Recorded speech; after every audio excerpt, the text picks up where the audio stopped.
Okay, folks, on behalf of Project AIDS International, I'd like to thank you for coming to this press conference.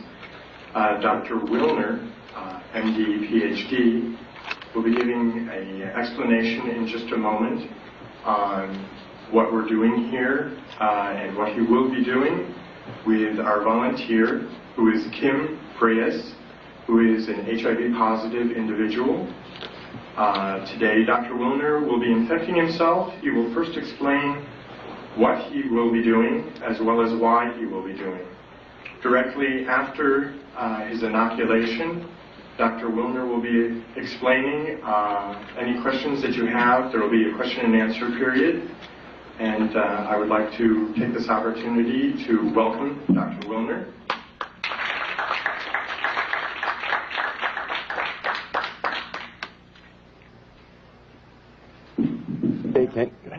I don't know if you can hear me without the mic. I can hear it. Okay. And because I've done this needle sticking several times already, I'm familiar with some of the things that are put into the press afterwards. And so I want to make a few things very clear before I even start. I have a certificate in sex education, and I taught for a couple of years at the University of Miami Medical School during Sex Education Week to the medical students. I want to make it perfectly clear that I support responsible sex. I call it responsible sex because it goes much further than the concept of safe sex. And I'm not so sure that I know what safe sex is. During this period of time in which especially young people of this country have been threatened with AIDS, a death-dealing disease supposedly, as a consequence of irresponsible sexual behavior, the incidence of venereal disease has climbed, and the incidence of births without benefit of marriage has also climbed, but not AIDS. Really very interesting. So this apparently does not have an effect on the sexual behavior of our young people. And I never for once thought that ever would. It never has throughout history. There's only one thing that will affect sexual behavior, and that's understanding what the responsibilities of sex are. That number one, you're dealing with the feelings and emotions and the lives of another human being when you enter into a sexual contract. Number two, you can contract 6 venereal diseases. And number three, an unwanted pregnancy can occur amongst heterosexuals at least. These are very serious and very important considerations. And the lack of consideration and responsibility in this area creates a cost in human suffering that's incalculable, and a cost in monies that is incredible. So don't anyone out there say that I am for irresponsible sex. But I am against lying to our young people. I am against causing death and destruction through that lie. I am against telling a lie to the young people so that they continue in other behaviors which are truly causing AIDS. Now, you've got to ask yourself the reason that I'm here today. And it's been suggested that I'm here to sell a book called Deadly Deception. There's only 2 ways that you can get the truth to people. By your own words out of your own mouth, and by putting them on paper. And that's the reason for the book. We're talking about probably the most horrible scandal and scam ever perpetrated, not only in the name of science, but in humanity and in all history. Today is December 7th. And I was 12 years old when the attack on Pearl Harbor came. and I remember World War II very well. And it's a very significant day today because I see an incredible parallel between what is going on in the so-called AIDS epidemic and what happened in the years preceding and resulting in World War II. The great lie of Hitler. It's amazing. I think he would envy the job being done by members of the National Institutes of Health and even the media, especially in this country. I charge the media with part of the responsibility, and a very significant one, in a current Holocaust that can end up being worse than the one that occurred during World War II. When it was first announced that Dr. Robert Gallo had found the virus that probably caused AIDS, and that announcement was made with Margaret Heckler in 1984 to the press and to the media without one single scientific document appearing in any journal in the United States. And as we know now, without any proof whatsoever that the virus caused any disease. The media picked up on it for the sake of a story. And soon the virus that probably caused AIDS was now the virus that caused AIDS. It was proven in the press and nowhere else. Now it's interesting, a lot of questions are asked of me whenever I appear before the cameras and do what some people have called a stunt, to sell books. I'm from the planet Earth. I honestly believe that these individuals are from the planet Uranus. How anyone could suggest that I would stick myself with a virus that is supposedly deadly for the purpose of selling a book, that's complete insanity. And I will put the lie to the individuals of the NIH, particularly Gallo and Fauci and Hazeltine and Essex and the rest of these scoundrels of the worst order. Criminals guilty of genocide, without a doubt. I invite them to take me to court. I wish Burroughs Wellcome would take me to court because they have been putting out a killer drug knowingly.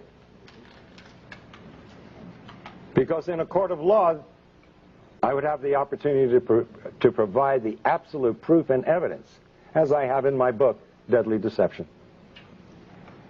Now, I'm not alone in what I'm doing here today. How does the press escape such obvious truths? Why would the finest virologist in the world, the most noted virologist, member of our National Academy of Sciences, Peter Duesberg, why would he put his entire career on the line? What did he have to gain? He's already lost his laboratory and his funding. They can't take away his professorship because he's tenured. Why would a Charles A. Thomas, professor emeritus of Harvard, say the same thing? Why would Kary Mullis, who won the Nobel Prize in virology last year, why would he stick his neck out? What did he have to gain? These are the questions reporters should be asking.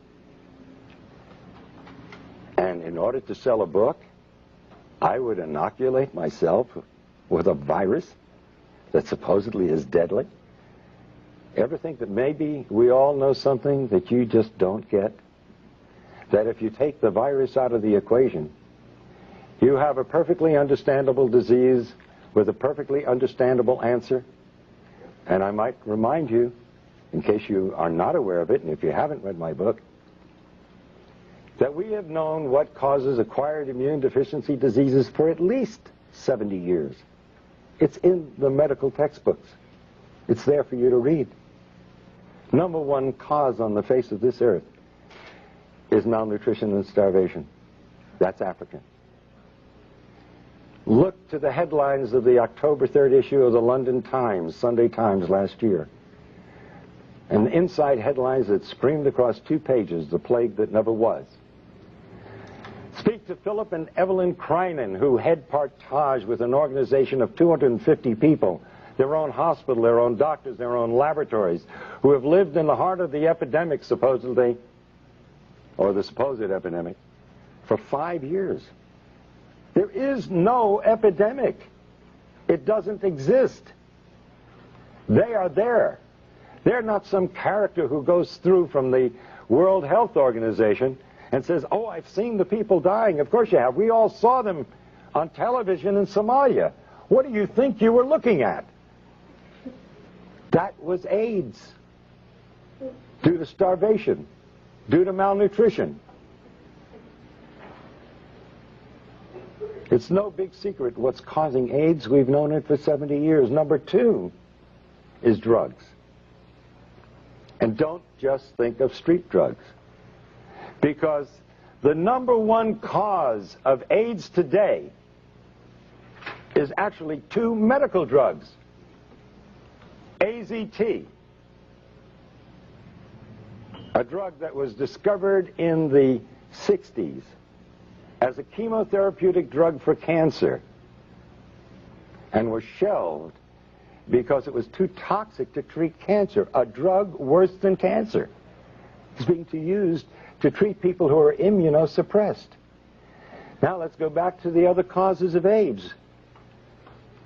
So it's not only street drugs but medical drugs, but now 3 is radiation. What do they worry about at Chernobyl and Nagasaki and Hiroshima? But number 4 is chemotherapy. Number 4. The number 4 cause of death of acquired immune deficiency diseases. Chemotherapy. And the most toxic chemotherapeutic drug of all times, AZT, is what they're now using to treat AIDS. Here they're giving a drug that costs thousands of dollars a year, and it doesn't do any good. That's if you want to believe that. But did anybody here bother to look at the insert, the paper that comes with the drug? It's a DNA terminator. It means it is a terminator, just like the movie. It terminates life. You terminate DNA, you terminate life. And they talk about side effects in the insert. When are you going to learn there is no such thing as a side effect in medicine? It's an unwanted direct effect. And you know what one of the unwanted direct effects of AZT is? Lymphoma, cancer, one of the diseases of AIDS, as they call it. Oh, another so-called side effect, which is really an unwanted direct effect, pancytopenia. You need a definition? Pancytopenia. Pan, all, cyto, cells, penia, loss of all your cells. That's AIDS. That is the definition of AIDS. So AZT, by definition, by their own drug insert, causes AIDS, and nobody survives AZT. That will eventually lead to your death. And they've cut the dosage way down because it was killing them too fast. It's like giving somebody a large dose of strychnine and they die within 5 minutes. And so the next person, you give them a few drops of it and they last 4 or 5 days, and you say, strychnine's a wonderful drug. This person lasts 5 times longer. This is the kind of thing that they present to the world. Now, I have offered for over a year now, and I continue to offer it, $100,000 to anyone who'll give me one scientific document that proves that HIV causes any serious disease. It doesn't. It is a scandal and a scam beyond belief. The virologists who are responsible for this, what do they have to gain?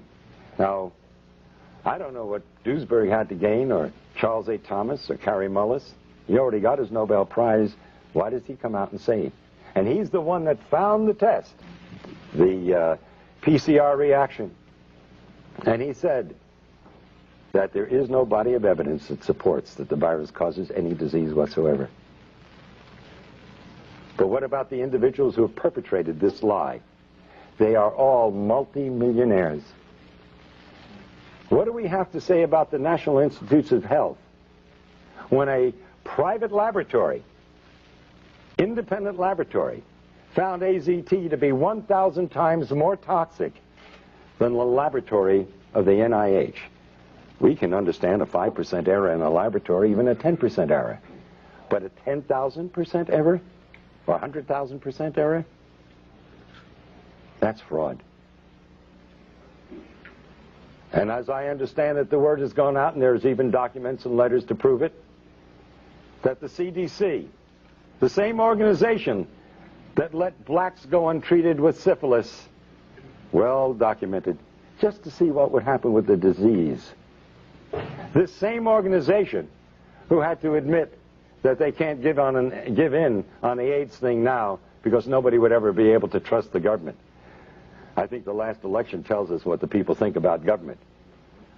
But science is acting no differently than politicians do. And now we have disease by politics. Isn't it strange that the same day or the day after Robert Gallo filed for a test for HIV after it was announced? This sounds like premeditation. You mean he just happened to have this test available? And so the same day or the following day, he files for a patent?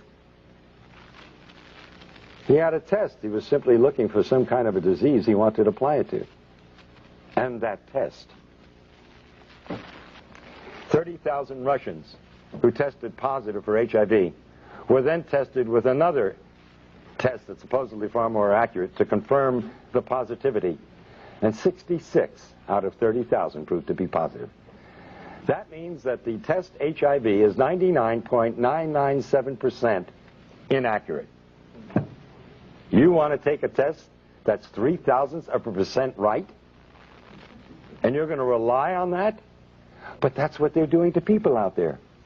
They're taking a test that is not only invalid, it's totally misleading. In fact, when you get results like that, then I would say you're going to be more correct that if you're read as being negative, consider yourself positive. And if you're positive, consider yourself negative. And by the way, at the request of many individuals, I did go for a test a couple of weeks ago in New York City at the biggest clinic there that does more testing than anybody else. And the doctor who ran it was bragging about the fact that he did more. When I told him about the book I wrote, he said, "Shh, don't say anything. My patients might hear." Okay.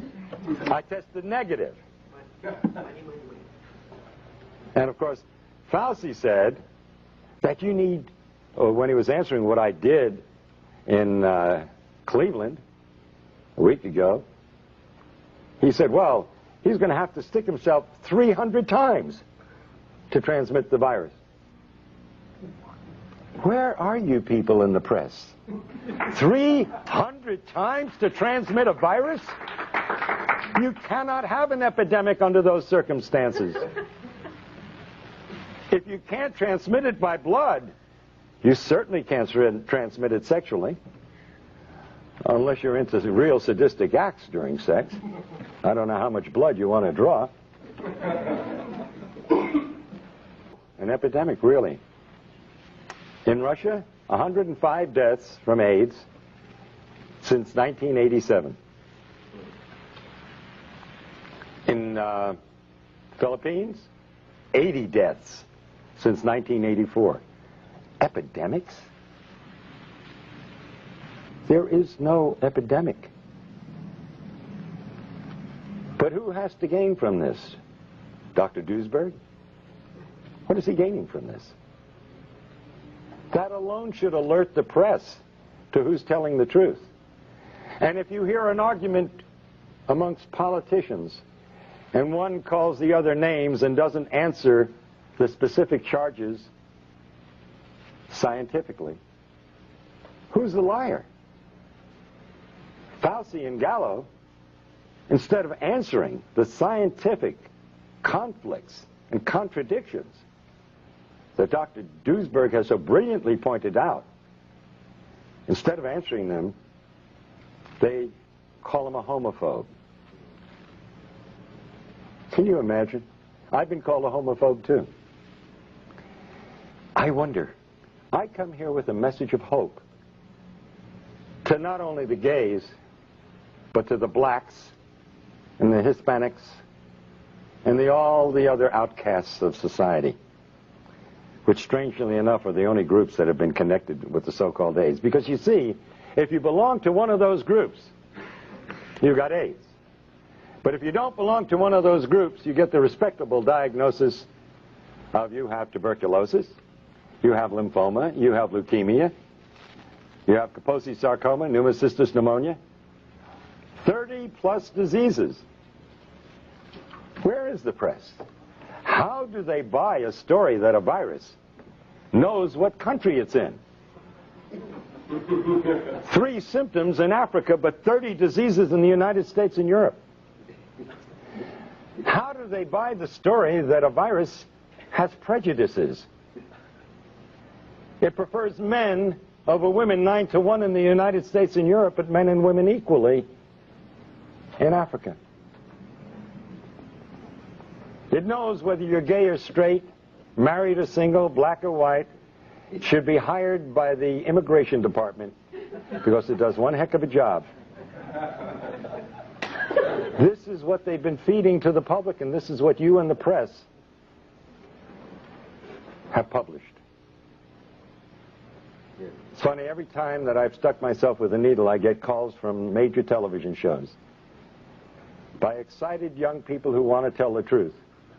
And then I get a call 3 days later telling me that it's been nixed at a higher level. That's no surprise. After all, who am I fighting? 2 drug industries. One supposedly legitimate and the other illegitimate. And they do an awful lot of advertising, the supposed legitimate ones. All those things out there that they sell for your colds and everything else, that's the pharmaceutical industry. And they also put out prescription drugs, most of them. And they pull the purse strings. And so we have a better propaganda machine in the United States than Hitler had in his time. You see, Hitler pulled off a lie, and he was condemned for it by most of the world, although believed by 3 major groups of the Axis powers. The liars and killers like Fauci and Gallo and Hazeltine and Essex and Flossie von Stahl and the Margaret Fischels,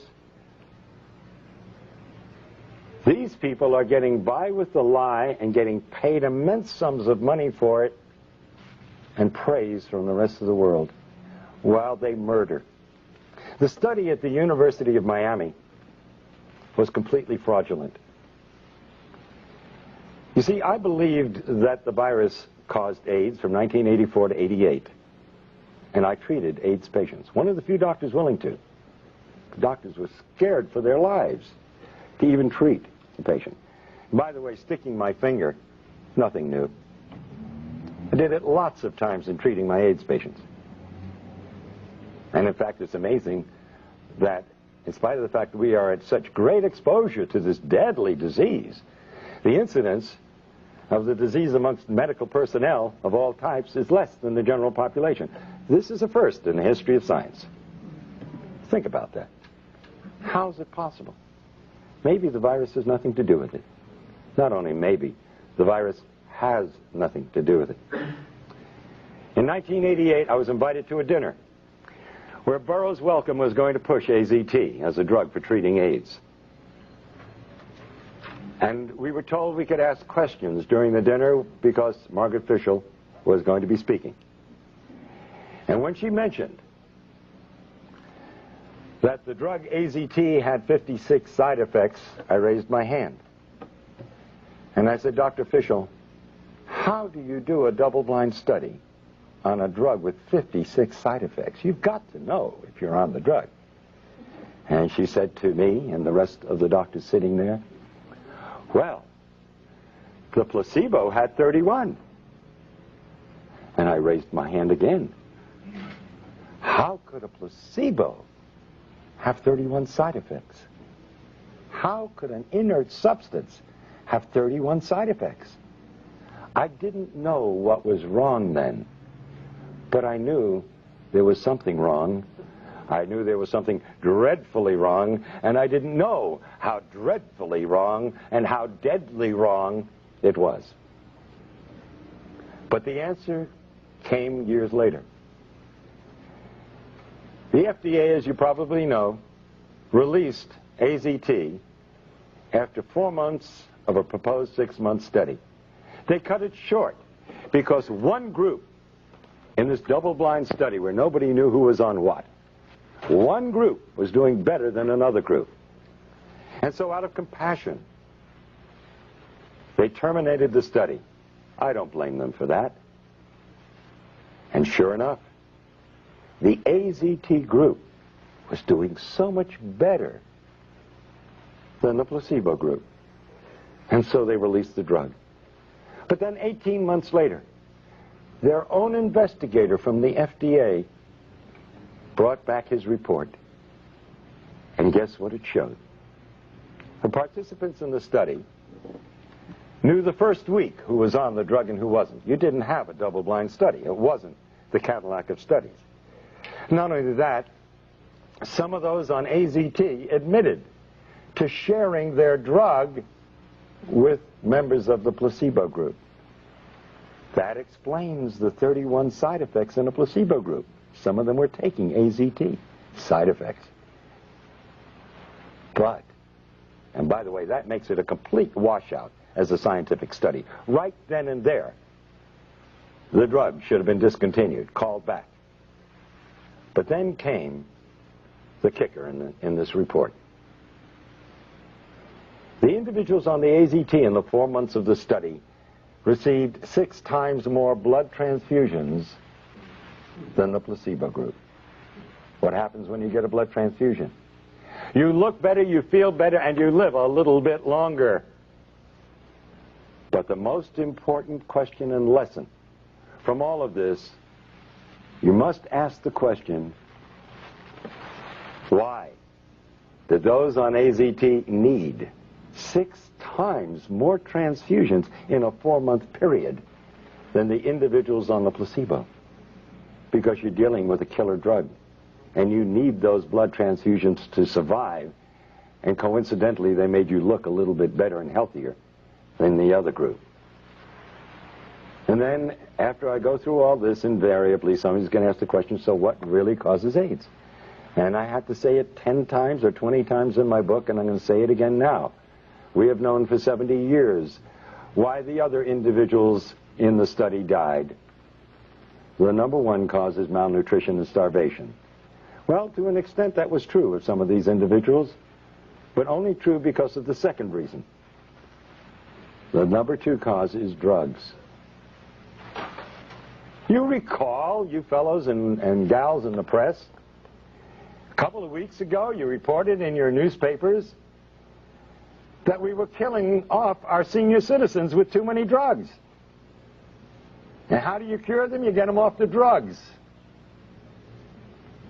And how were these people dying of so-called AIDS? From the number 2 cause, drugs. Both medical and street drugs. But one in particular that stood out and has been linked by 24 scientific papers with Kaposi sarcoma, and that's poppers or amyl nitrite. It's very rare that you see a case of Kaposi sarcoma in Africa because they don't use poppers. And this is the first disease, human disease, we can't give to a simian monkey. And I'm talking about legitimate diseases. Because you see, the virologists have been coming up with more diseases than you can imagine. And haven't you bothered to notice most of them never pan out? They disappear from the headlines and they're never heard of again because they weren't diseases really in the first place. Like SMON, a disease in Japan. For 15 years they pursued viruses. And what did it turn out to be? Enteroviroform, a drug for diarrhea that they were using over there. Amazing, isn't it?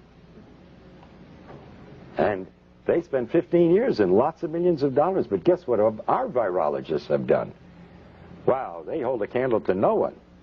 For 20 years in Nixon's war on cancer, they spent over $20 billion looking for a virus that caused cancer. And they came up empty-handed. They not only couldn't find a retrovirus, which was the ideal choice because it doesn't kill cells, and it's multiplied by the cells, which is what cancer cells do, but they never found any disease that it caused. But guess what they chose for the scam of AIDS? A retrovirus. Already $20 billion in 20 years, we found nothing that it does. And we also found out absolutely it doesn't kill cells, because if it did, it would commit suicide. It needs the cell in order to replicate, to be alive. So the epidemic would be over before it began. It's impossible. But this is the virus. They've just spent another $20 billion in only 10 years' time. And they're asking for more. And now they want to give us a vaccine. See? Oh, will they make money with that? They not only have a test for HIV, which, by the way, is not for the virus. It's for immunity. Like I say, it's the first disease in the history of medicine. When you're immune to it, you're going to die from it. But now, they want to give us a vaccine. The test HIV tests for antibodies, not for the virus. Well, antibodies is what you get when you use a vaccine. You want to produce antibodies to fight the disease. I'm at a loss to understand. If we already have the antibodies, why do we want to create the antibodies? Kind of redundant, isn't it? Oh, by the way, if you take these very same antibodies and you put them in Gallo's culture in his laboratory, you just ruined his multi-million-dollar culture that he's making a fortune out of. Because you see, these antibodies destroy the culture. Does the press bother reading? Do they understand the English language? And yet you want to condemn me and say that I'm out for publicity? Well, what is it that Peter Duesberg is out for? He held the reputation, and still amongst honest scientists, as being the foremost virologist in the world. What is Kary Mullis out for? He just won the Nobel Prize. Why does he want to put at risk that incredibly marvelous reputation of being a Nobel Prize winner? Why would he put that at risk? Unless maybe there's still some honest scientists around. Now, what about the rest of them out there? You know, I often ask myself the question, if my children were still in school, and I had house payments to make, and I had to put them through school, etc., would I be doing what I'm doing today? I don't think I've ever answered the question because I'm kind of afraid of what I might answer if I was going to answer honestly. And he who is without sin shouldn't be casting any stones. So I won't cast the stones at the thousands and thousands and thousands of virologists out there who are going along with this scam.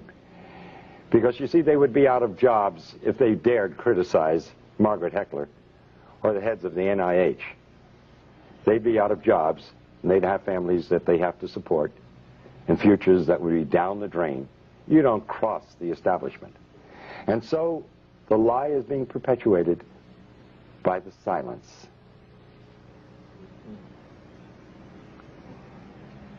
And even Gallo would say to the press in answer to the question, what does he have to say about Duesberg's challenges? And he says, well, if we're wrong, why do so many people believe us? I mean, I could just see Hitler and his stormtroopers saying to the press, if we're wrong, why does everybody do what we tell them to do? Because they're running the show, and you're looking at not just a simple lie of science. In the back of my book, I have the picture of Pedro Tessino of Spain, father of 2 young girls, a hemophiliac.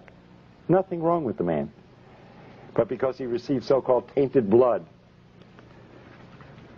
they had him on AZT. I stuck myself to get that man off AZT.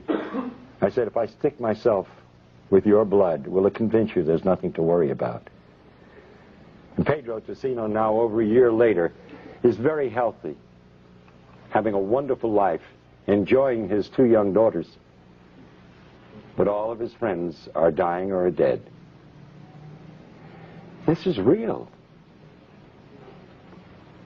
And I don't blame those scientists out there keeping their mouths shut because their jobs depend on it. And I understand that exists in the press too. But you've got organizations. And in a way, so do the virologists have organizations. And if enough of the honest ones would stand up and take that chance, if you all stand together, you make a statement. And you can do that in your press associations, even though the people who own the newspapers and the television shows are afraid of losing their sponsors. You can at least keep your dignity. That's the choice you have to make. And that's the choice that I have had to make. I figured that if I didn't do what I knew was right, I'd end up cutting my throat shaving in the morning, because I wouldn't be able to live with myself. And that's the honest, simple truth. I am sticking my finger to bring attention to the current Holocaust, and it's a dreadful one. When you terminate the DNA of a human being, they waste away and die in an inhuman fashion. We all have the right to die with dignity. But if we told them the truth, a lot of them wouldn't die at all. They'd simply get off the poppers and off the drugs. And there's no dishonor in being gay and admitting that you've been on drugs. The decent human beings in this world will give you the support and help you, like we help drug addicts of all followings, so to speak. Those that would turn against you have turned against you anyway, because of what you feel and what you are. And there are even some religious groups who have turned against the gays and said it was God's vengeance. How can you believe in a loving God and believe that that God would cause such a terrible disease amongst humans? No, this is a man-caused disease. But we all make mistakes in life. And that shouldn't stop the compassion and the love and the understanding of decent human beings. And so I do the act of sticking my finger and create another blood brother in my life, as the ancient Indians have done. And I will get another one today. Because I'm not afraid of getting AIDS. I know as a scientist that there is nothing to fear. I know what causes AIDS. I am not going to lie to others nor myself about it. I don't like sticking myself with a needle because it hurts. And if you've ever seen my expression on pictures, you know that to be true. So,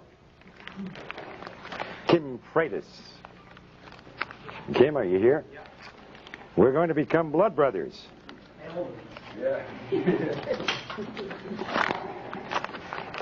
And please, to the press and to everyone else,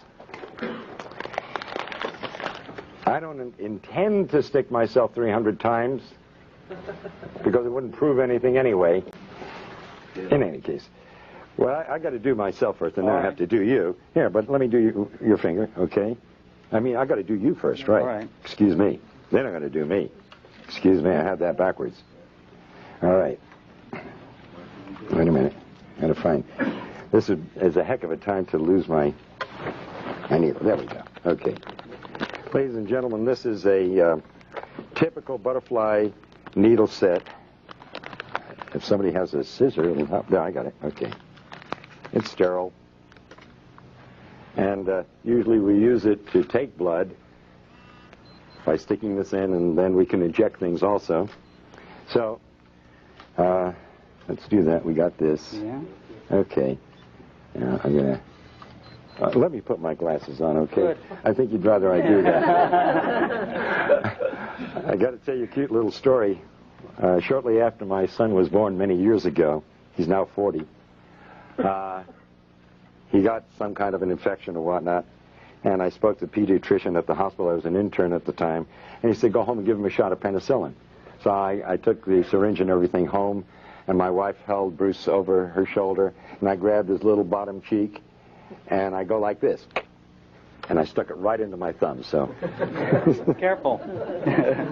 You can tell I don't like doing this, never have. Okay. We want to get a lot of blood. There we go. Okay? There we go. Now, I'm wiping this needle thoroughly in this blood.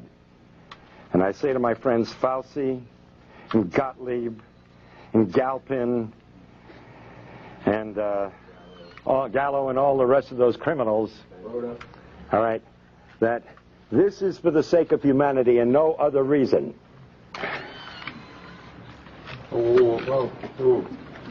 Right. And believe me, it hurts.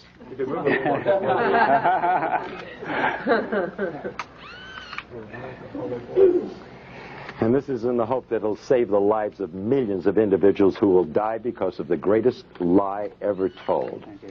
Thank you. Get off drugs, he's right. Get off drugs.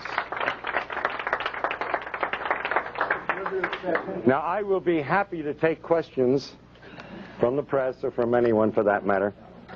Yes. You said, I have several questions actually. You said that you were tested in New York by a leading physician there. Can you say where that was and by whom? Yes, it was in the Greenwich Village area. In fact, Karen, I think you have the issue of the Native. That ad should be in the back of the Native. If you'll get it, we'll give you the name and the address of the clinic, because it's widely advertised. And that's where I went, where everybody else is going. And he's recognized by the state of New York, and the forms he uses, which I filled out, are from the state of New York. And by the way, I do have a copy of the document which states that he gives you the answer to the test in 15 minutes. So it's quite a racket. And by the way, it's very interesting because that you asked the question, because you see, I was in a quandary as to what possible purpose could this serve. If you have a test that's 99.997% inaccurate, what are you proving?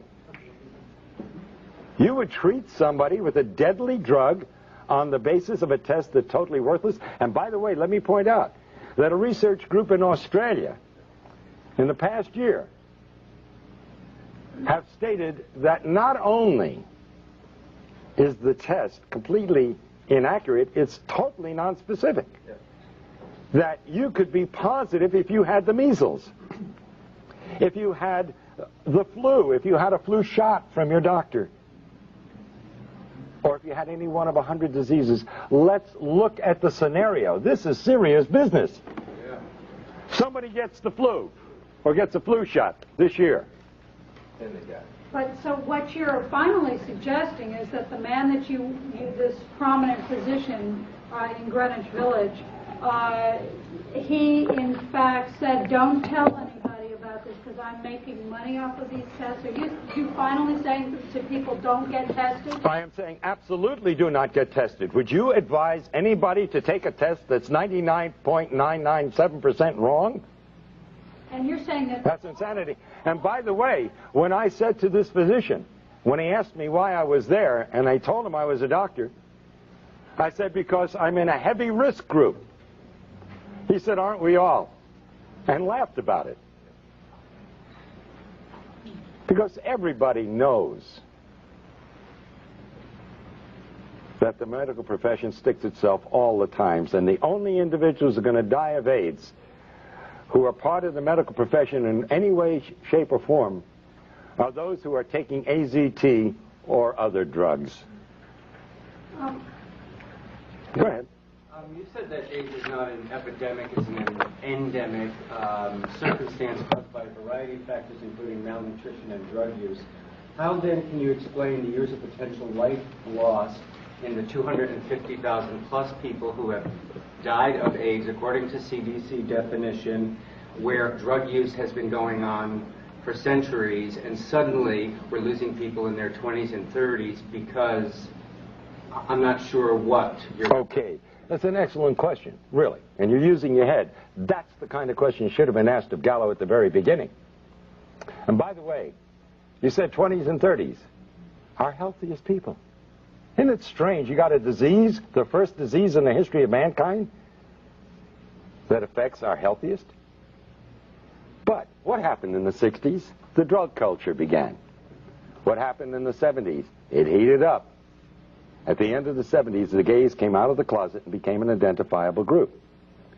Now, I'll ask you, in the sense of redundant question, but yeah, I think it'll get the point across. I'm going to name 5 of 30 diseases. Tuberculosis, a new disease. Lymphoma, oh, that's a new disease too. Leukemia, oh yes, that's a very new disease too. Pneumocystis pneumonia, another new disease but lesser known. And Kaposi sarcoma, another new disease? No. These diseases and the other 25 have always been around. It's real easy, it's real simple to create an epidemic. You simply take a bunch of diseases and put them under one heading and then claim that one virus is responsible for it. Well, that's nonsense. First of all, let me offer the proof. The reason it appeared, which I think is the essence of your question, as though it were some new epidemic coming on, is because it appeared in a select population, the gay population. But it only is appearing in gays who are on drugs. Only. And especially. And substance abuse, right. And remember, by the way, too, that alcohol is a drug. And remember, these individuals, many of them, extremely promiscuous, would get one venereal disease after another, and they'd be taking antibiotics for these diseases all year long. And it's a matter of medical fact that antibiotics are immune suppressive. Now, let me offer one very important bit of investigative reporting for you. It was reported in the newspapers a couple of years ago that this HIV was found in blood that had been preserved in laboratories in the 1940s. They went back and looked at some of these samples. They found HIV, which, by the way, has been around certainly for thousands of years. But let's just use that one example. If we had HIV in the population in the 1940s, and we had homosexuals in the 1940s, and by the way, according to Kinsey, 10 to 15% of the heterosexual population preferred anal intercourse, where in the world was your epidemic? It wasn't suitable for a scoundrel like Robert Gallo in the 1940s. He wasn't old enough, or maybe he was born just about that time, for somebody to come along and to pull off a scam of this magnitude. And now they're caught up in a maelstrom. Now if the truth gets out, yes, it will deal a blow to the credibility of the NIH and the CDC and the FDA and the AMA, and my God, it is sorely needed. That blow is necessary to clean up the act. Wouldn't habitual lifetime drug users all eventually come down with a syndrome that could be attributable to AIDS? Absolutely. In fact, these people, that is true. No, on the contrary. Remember, it's dose related. So it depends upon how many drugs you're using and how much of them over how long a period of time. Now, if you overdose, you never get to that point. Yes.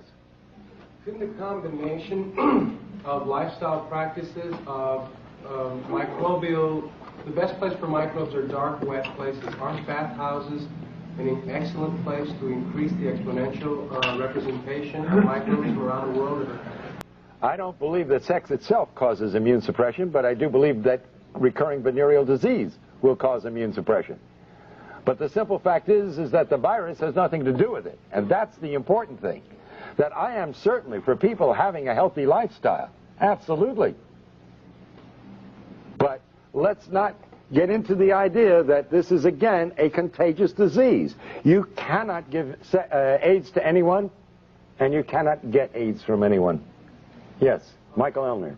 Would you consider the intense chronic psychological terrorism surrounding HIV and AIDS to be a major cause of what's called immune deficiency? 22 years ago, I urinated pure blood without pain. I knew immediately what the diagnosis was. It was bladder cancer. I cannot fully describe what I felt at that moment. It is unbelievable. It's like taking a crash dive into the depths of anonymity, total isolation, fear, and panic. And all the faith in God, or whatever faith you may have, cannot handle that at that moment. When you start to get your wits together, and if you use your intelligence and then your faith, yes, spirit and mind are wonderful things. What you're saying is true. It's a sentence of death for most people. And immediately, their body metabolism goes into negative phases. Everything becomes destructive. This is modern medical voodoo. If a doctor tells you you are going to die, I'm willing to bet you're going to die. I'll be the first one to put money on the line and say, the chances are you're going to beat the statistics. You will die because you've been told so. This is American voodoo. I'll get back to you, but let me take someone else. Yes, Dr. Wilner, I really appreciate what you're doing. I've been out here trying to inform people about this disinformation for a number of years now. Robert Gallo, who is a proven medical fraud and a multimillionaire marketing a test, the AMA itself, in its own medical journals in the 80s, have said that these tests are bad science. The microbiologists have said in their own medical texts that this is bad science. These tests do not work. The hematologists have said that this is false. These tests. They say that they have used ozone to inactivate HIV, which HIV, if it's a virus, it's a template or a pattern. So what can it do? I mean, these are just basic medical facts. How is it that this has gotten by the entire population? And the media is pushing this lie. Arthur Ashe, for example, was on 30 pills a day for 3 months before he succumbed, including AZT. How is that not iatrogenics? And how is it that the medical profession can murder 1 million people a year, according to their own study, the Yale New Haven study that came out this year? They admit to killing 1 million people a year. Why aren't they on trial? That's my question. By the way, I thank you for your comments, and I'd love to have a copy of that study and some of the information you talked about. I really would, because I've been going around saying it's the number 3 cause of death is iatrogenic disease. And when I lecture before groups, I don't tell them what iatrogenic disease is. And I say to them, here we're worried about this so-called AIDS epidemic, and I don't believe that anybody should die. I think we should all live forever. But 12,000 a year, that's not an epidemic. 60,000 die from automobile accidents. 120,000, I've been saying, and I hope you're going to help me change, 120,000 die each year, they admit to, from iatrogenic disease, 500,000 from cancer, and 800,000 from heart disease. And I'm glad you're telling me it's 1 million, because I've been saying, they say it's number 3. I really believe in my heart it's number 1. Deepak Chopra said sure. It's the number 1 cause of... I agree with him. Absolutely. Now, if we took the figure of 120,000 being killed by doctors, not malpractice, but as a normal course of everyday medicine, then doctors are 10 times more dangerous than HIV. Now you're telling me it's 100 times. 100 times. Yeah, I want those figures really desperately. In 1964, please. They admitted 350,000 in 1960. Well, I will be indebted, because that's powerful stuff, and I really, it's funny, you never know where the figures are going to go. But with medicine, anything's possible. Yes, pardon me? Just the USA? Just the USA. Ralph Nader did an article, by the way, in Penthouse, that talks about those issues. Yes, ma'am. To add a comment to that, yesterday, Steve Everett Koop announced that 300,000 Americans die annually from diseases and illnesses related to being overweight. So I don't know how that multiplies out, but it would certainly be a lot more dangerous to be overweight than to be HIV infected. That's a very good point. Yes. There you go. Thank you. That's a very good point. I pick up some marvelous ideas from some very bright people, and I can't tell you how much I appreciate it. I'm going to be using those. Do I have your permission? Okay.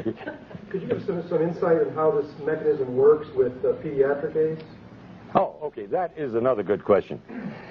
First of all, I challenge anybody, except there are always exceptions, and the exceptions are, of course, as we know, genetics, and children sometimes born under circumstances where we don't have all the facts, but I would say 99% or better of the individuals born with AIDS, if they actually have AIDS, the mother was a crack mother, was on drugs, no question about it, or had obvious incredible immune suppression for what other medical reasons, as they say. I'm thinking of particular is Elizabeth Blazer, and her child got it from her. She had a blood transfusion before the birth of her first child. It was with tainted blood at Cedars-Sinai. She then passed it on to her child. She passed on HIV. The story, yeah. Okay, let's call things HIV, not AIDS. Right. Now what happened? The child, after about 3 years, got very sick. They didn't know what the problem was. The doctor said nobody knows what it is. They finally did an HIV test on the child, found out that she had it, and then she died. Ariel died. But there's a gap there. They found out she's HIV positive, and then she died. How much time and what was done in that period of time? I can't answer that question. I mean, listen, I was in the practice of general medicine for a lot of years. I had one of the largest practices in the state of Florida. And I can tell you, I treated a lot of kids over a period of time that got very ill in their first 3 years of life. You mean they had AIDS? Now, they did a test. I will guarantee you, I don't know what she died of, and I can't answer. But I will tell you, these kids who are diagnosed as HIV, if they're given AZT, they will die of AIDS. Absolutely. Most of them will not die, just like most of the kids I treated did not die. But I had an occasional child that ended up with a meningitis and died. By the way, our current Miss America, who's deaf and dumb, got DPT. That's what made her deaf and dumb. What is SIDS? Yes, sudden infant death syndrome. Yes, now we'll go back to you. Go ahead. How do you explain then the T cell decline in those who have not taken AZT and are not psychologically at effect? You know, don't believe it to be a Wonderful question. Really great. Now let me tell you a little bit about medicine. See, I was always confused by this T cell thing, because T cells are nothing more than lymphocytes and leukocytes. They're our body's way of fighting infection.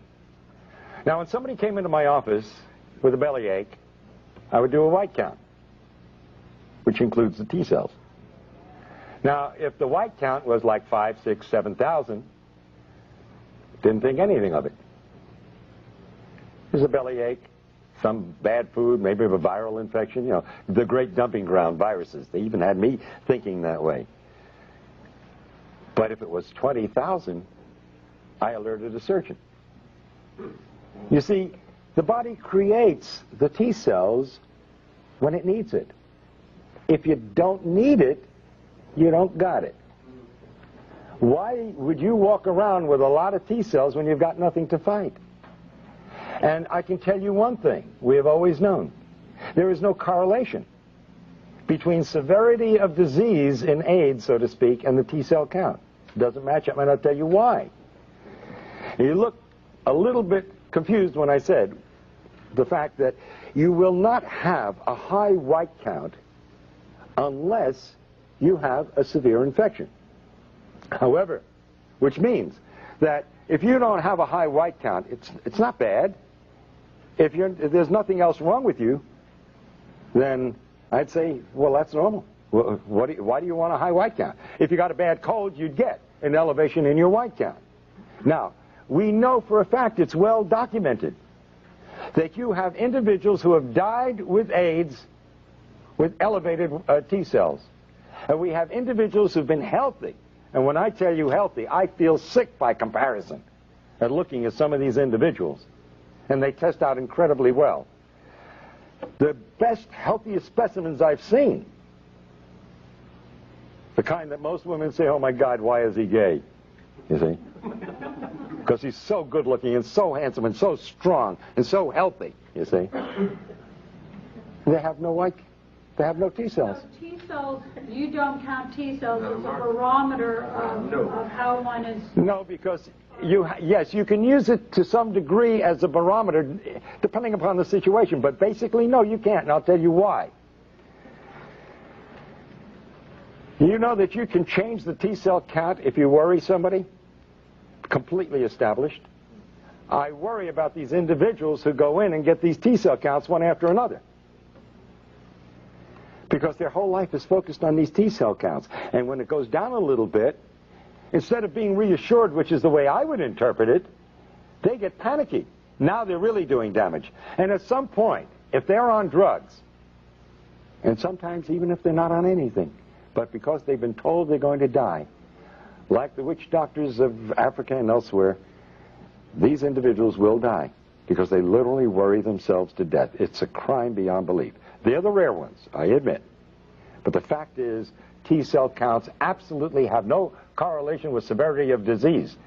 They can be low because you have wiped out your immune system, and they can be low because you don't need them. That's the important thing to understand.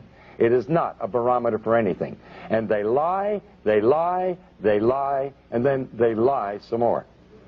Is this a real case scenario? I go in, I get tested, I am told I'm HIV positive, my T cell count could, I've heard from cancer research, be cut in half. In other words, 50% of your T cells go on strike, the other 50 keep working. I got news for you. The other scenario can happen too. It can go wild, go way up. Yeah, but if it goes down because I'm told I'm going to die, isn't that enough to get me on AZT? Oh, sure. Absolutely. And once it's below. First of all, let me tell you something. The CDC that let syphilitics untreated when they had drugs that could have treated, just to observe, this same CDC has already admitted that between 40 and 60% of the cases listed at AIDS were never even tested for HIV. And not that it makes any difference, because the test is meaningless. So could this scenario also happen? I take AZT, because it is a foreign invader, my T cells will go up. Yes, they initially do. And that's exactly what happens. When you challenge the immune system, which AZT does, you get an initial rise. But then the AZT begins to do its dirty work and suppresses your entire reproduction of your T cells, and eventually it goes through the floor. Absolutely. That is the scenario. Yes, we're going to try to finish one or two more of your questions. You say that HIV is somewhere in this. You say that HIV itself is a harmless tissue. It's an innocuous retrovirus. Are you then saying that, as you said earlier about you don't know what safe sex is, that if I go back and report to my gay and lesbian readers, young gay men in particular, and there has been a rise in incidence among young gay men of HIV, again, with the test that you don't believe in. Right. But, well, it means nothing. Until you give me one single document that proves HIV causes anything, it's meaningless. Okay, but what I need to, here's what I need Yes. to know. Is HIV sexually transmitted? Shall I go and report to these young gay men that they need not worry about practicing safe? HIV, this harmless virus, can be sexually transmitted with incredible difficulty to the point where it becomes meaningless. All right? That hasn't been proven. Right, and that hasn't been definitely proven. By the way, in one of the studies which they were presenting of 25 males where the semen was examined, who were HIV positive, they were able to demonstrate only in 2 out of 25 the virus, and they only found 1 in 1,000,000 cells. That is not disease. There's no way in the world, and especially with a virus, a retrovirus that supposedly is killing off the cells it needs in order to replicate, even if you transmitted 1 virus, and it did kill off, and it was this terrible disease you say it is, there's no way it could cause disease. It's impossible. The lie is so compounded and so idiotic and so unbelievable that you literally have to fight your way out of the maze of these lies. They are all unadulterated lies, and the men responsible for them, and women, belong in jail. Yes, and then we'll get... Arthur Ashe, Magic Johnson, and Ms. Glazer, the late Ms. Glazer, were all unable to infect their partners, Yeah. even though they had years of unsafe behavior. Rock Hudson's lover. So there's considerable evidence that this is not the case. You know, they say you have to inject yourself 300 times your IV drug use and you're given free needles to protect them. No one said that the drugs might cause AIDS. And in our experience in New York, it's certainly the largest population of AIDS cases, there is a clear-cut thing that anyone looking at it will find. The people using drugs develop the diseases called AIDS, and the people who aren't recover their health. It's that simple. Yes, and by the way, for that population that you're writing for, let me simply point out, again using the government's figures, they say it takes an average of 1,000 acts of intercourse over 10 years in the United States and 10,000 acts of intercourse over 10 years in Africa to transmit the AIDS virus. That's twice a week in the United States for 10 years on an average to transmit the virus. In Africa, that's 20 times a week on an average. And if you know what the bell curve is, there's got to be some individual out in Africa that's doing it 200 times a week. I want to meet that individual. And now let me give you a set of figures which you must produce for your readers, please. The World Health Organization says that the annual conversion rate in the United States for HIV is 1 to 1.5% a year. Now, according to the figures given us by the CDC, there are constantly, for 10 years now, 1 million HIV positives in the United States. Now, that defies all definitions of an epidemic. How does it stay steady at 1 million if this is an epidemic that's going to kill everybody? And by the way, their predictions from 10 years ago were 91% wrong as far as deaths were concerned.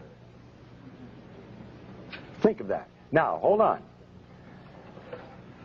1 to 1.5% per year would average out to 67.5 years for everybody who's HIV positive in the United States today to become full-blown AIDS. That's the annual conversion rate, published not by me, by the World Health Organization. But in Haiti, it's 1/10 that. So if you're HIV positive, I would advise all your readers to go to Haiti. They got a 10 times better chance of survival if they go to Haiti. Because there it will take 1,000 years for everybody, this is World Health Organization figures, for everybody who's HIV positive today to become full-blown AIDS. But hold your hats, hold the presses, young lady. Tell your readers this, and I quote the World Health Organization. Maybe I should put my hand like this while I say it.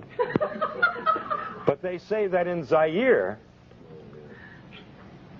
you have 100 to 150 times better chance of survival if you're in Zaire than if you live in the United States. In other words, there, it will take 25,000 years for everybody who's HIV positive today to become full-blown AIDS. Now, I think you ought to urge your readers, all those with compassion and with heart, to take the first plane to Zaire and to stop anyone on the street and ask them, are you HIV positive? And if they answer in the affirmative, I think you owe it to them as a conscientious human being to say, sir or madam, are you aware that in the next 25,000 years, you're liable to die of AIDS? Those are government figures, they're not mine. The ridiculousness of it demands that you print those figures, that they give them to your readers. Let me throw out, I think, an overall principle to take a look at very seriously from the point of view of disease and death. And this applies to AIDS as it would apply to any disease problem in humanity, and with this I'm going to end. The bubonic plague killed half the population of Europe. The question you must ask and must answer, if you're going to be a rational thinking human being, is why didn't it kill the other half? In the United States, in 1919, 18 million people died of the flu. My question is, why didn't the other 92 million die? The answer to that, and every reporter owes it to their readers, is very simple. The bugs do not cause the disease unless there's a suitable terrain.